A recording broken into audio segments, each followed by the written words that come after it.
Hello everyone, meteorologist Jim Dickey hitting the Storm Warn 7 Hurricane Center. Let me tilt that down a little bit.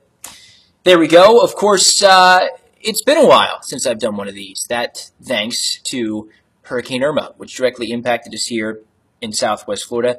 Glad to have that storm behind us. Glad that I finally have power. Just got it back today, near the week after the storm.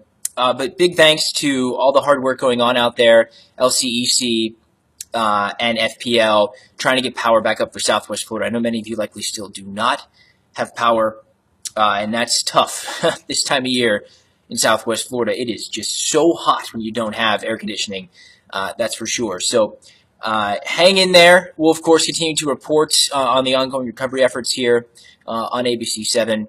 But the good news is, yes, Irma now in our rear view. And I wish I could say that it was quiet out across the Atlantic, but anything but. In fact, we're back to 3 named storms now. We have Jose off the east coast of the U.S. We've been tracking Jose for quite a while now. And then 2 storms that have formed fairly recently. Lee, which formed yesterday, that's a tropical storm, and now the latest of the bunch, Tropical Storm Maria, just named the 5 p.m. advisory from the NHC. And let's actually begin with Lee, because Lee looks, by all accounts, to be what we call a fish storm, not going to impact land. It's going to head to the north, and as it does, I'll show you in a second, it's going to run into some very strong wind shear.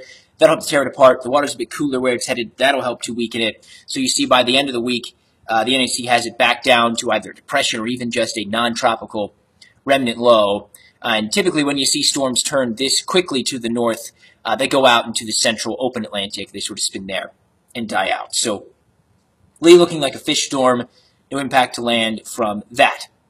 Now again, it is active out there, but something I do want you to know is that despite the fact that we have 3 storms, it's sort of counterintuitive, the conditions in general across the Atlantic not nearly as favorable as the environment in which we had 3 storms form a little over a week ago when we had, of course, Irma, but also Katia and Jose, which is still on the board.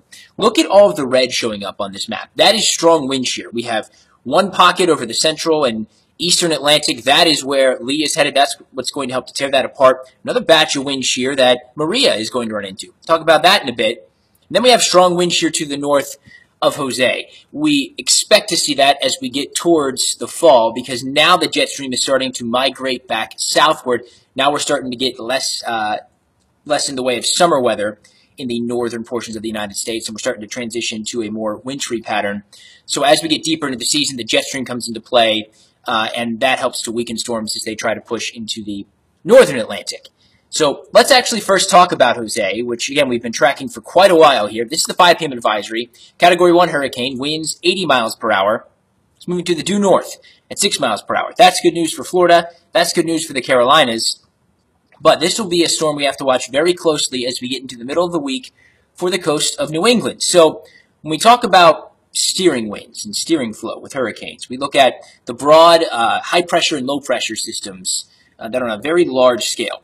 And what's steering Jose right now to the due north, Jose is that little circle of blue you see off the east of Florida, is that circle to its east, which is the Bermuda High, the Atlantic Ridge. And think of the winds going clockwise around that, so that's giving it a push to the north. In general, if there's nothing to change that motion, once it's sort of given that kick, that is Jose, it'll just keep moving along that path. So that's what's going to happen with Jose.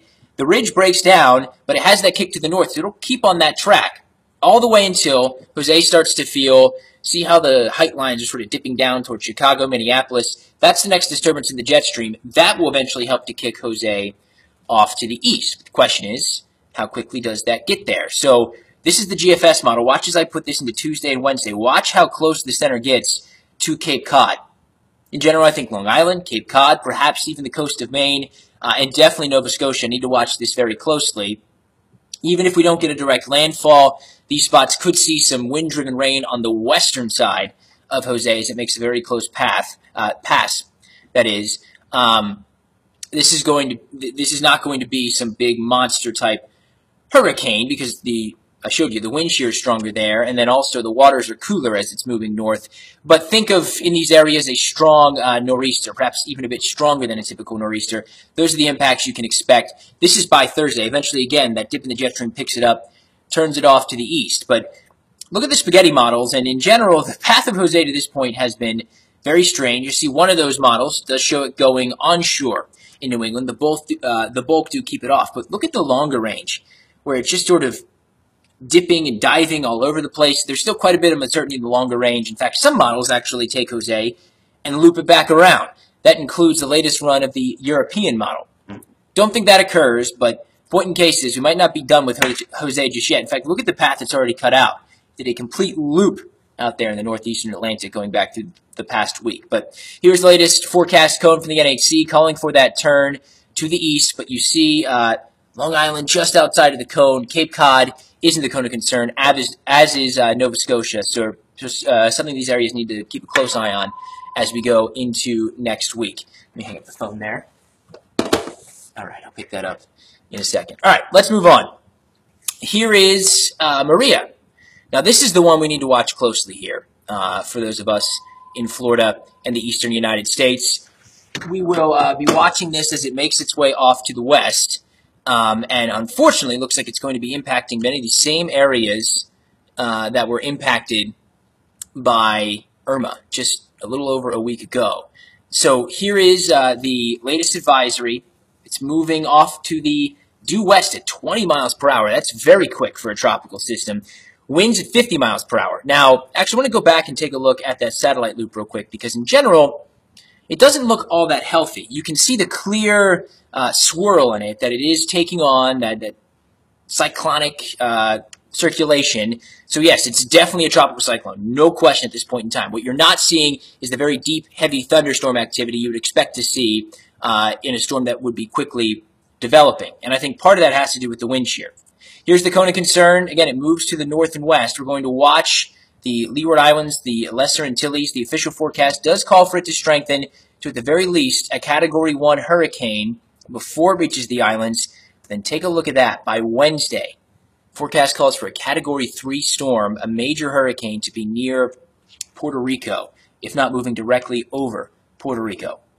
Very bad news. In fact, as we switch over to the watches and warnings, Barbuda and Antigua, two of the spots hardest hit by Irma, are currently under hurricane watches. Exactly what we don't want to see.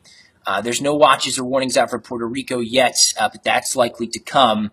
And again, we're talking Wednesday for that. And from there, looks like perhaps directly impacting Hispaniola as well. So just a terrible situation there for the Leeward Islands. It really makes me sick to my stomach to see it.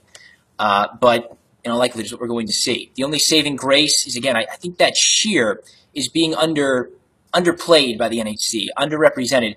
Look at that strong wind shear, that area of red in Maria's path. That's a 30-knot wind shear out of the south. So it's going to be tough for this to come together. Certainly not going to see anything like Irma with that explosive development before it reaches the islands. But still, we don't need to see any more heavy rain there. We don't want to see any type of tropical system reaching the islands. And by the time it does get into the Caribbean, the shear does look like it will come down a bit. So just a bad situation, potentially turning worse as Maria nears those islands. Of course, the question for us here in Southwest Florida is, will this get close to us? Well, we can't rule it out entirely, but in general, the models, there's very little evidence in the models at this point in time to suggest we'd see direct impacts in Southwest Florida from Maria. In fact, many of the models, these are spaghetti plots, showing a sharp turn to the north once it gets past Hispaniola. I have seen a few models that drag it all the way across Hispaniola and Cuba, but when I see that, that tells me what it's doing, what those models are doing, is breaking it apart over Hispaniola and then just bringing an open wave across. In general, if this holds together, I like the idea of Maria turning north, and this is sort of showing you why.